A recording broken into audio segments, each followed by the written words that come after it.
it's Caitlin. I wanted to put together this short video to talk about another language building strategy. This is what you might hear called communication temptations. Sometimes it's referred to as communication sabotage. There's some different words for it, but this strategy is used by speech language pathologists and also can be used by parents at home. So communication temptations is the idea that you're going to set up opportunities where your child is really tempted to have to communicate with you. This is not something that you have to do all day, all of the time. It might cause a little frustration for you or your child if you're constantly causing these temptations or sabotages. But this is something that I would recommend doing once in a while when you can set up a situation for it. So I'll get into now what this means. So there's a couple of different examples to demonstrate what it is, but it's basically creating an opportunity for your child to be tempted to communicate with you a little bit more. So they don't have quick, easy, free access to what they wanted like they were hoping. Therefore, they're kind of encouraged to have some extra communication. Here's a couple examples. So one idea is that it can be really helpful to put things into containers that have lids. If they're clear, that's really excellent because the child can see what's inside. If not, that's okay.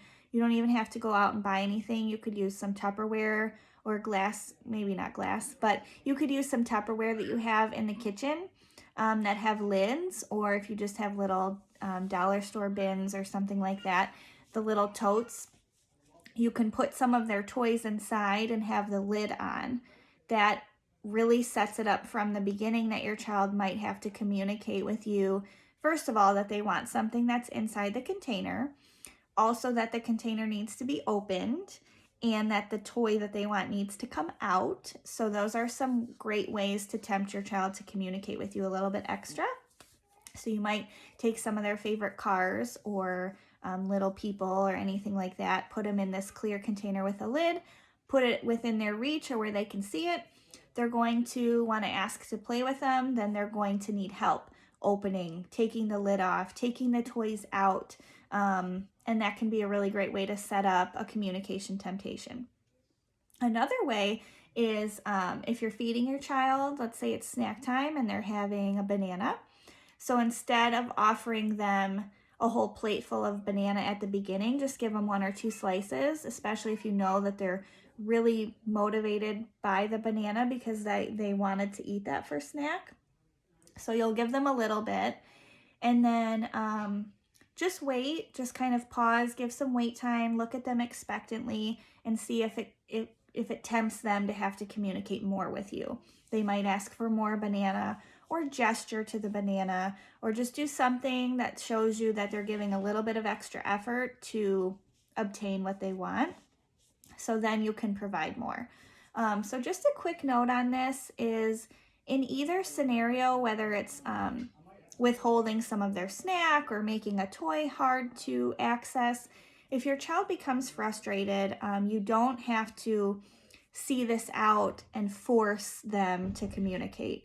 This is just to provide opportunities for them to communicate with you. So if you try the snack idea and you just give them 1 or 2 slices and then you wait and they don't initiate anything else, but they still want the banana, of course, you can still just give them the rest of their snack. And the same with the toys. You can take the toy back out of the container, make it accessible, that's fine. These are just things to try to just give the temptation to them to have to communicate. So another idea is if you are working on crafts or something where the child knows all the materials they need, you might just keep one of them aside, kind of hide it out of the way, because again, it should spark them to want to communicate. So let's say they're going to paint and you give them paper and no paint. Or you are going to play with the toy where you have all the balls that line up and then you use the hammer to knock them down, and you only give them 3 out of 4 balls, or you hold the hammer. Something like that, where you're withholding part of the activity. And then again, they might be tempted to communicate. So you can do this with, again, giving crayons but no paper, or giving a spoon but no bowl, things where the child is expected to know what goes together if this is a part of their routine.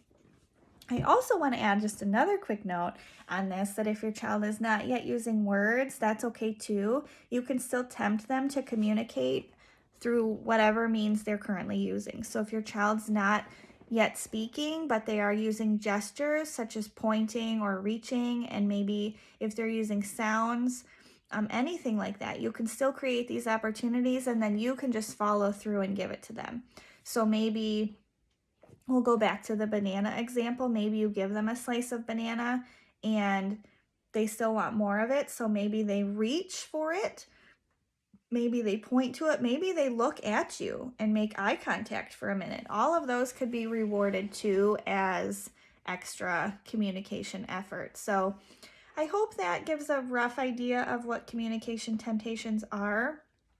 Again, it's just giving them an opportunity to communicate with you with a little extra effort.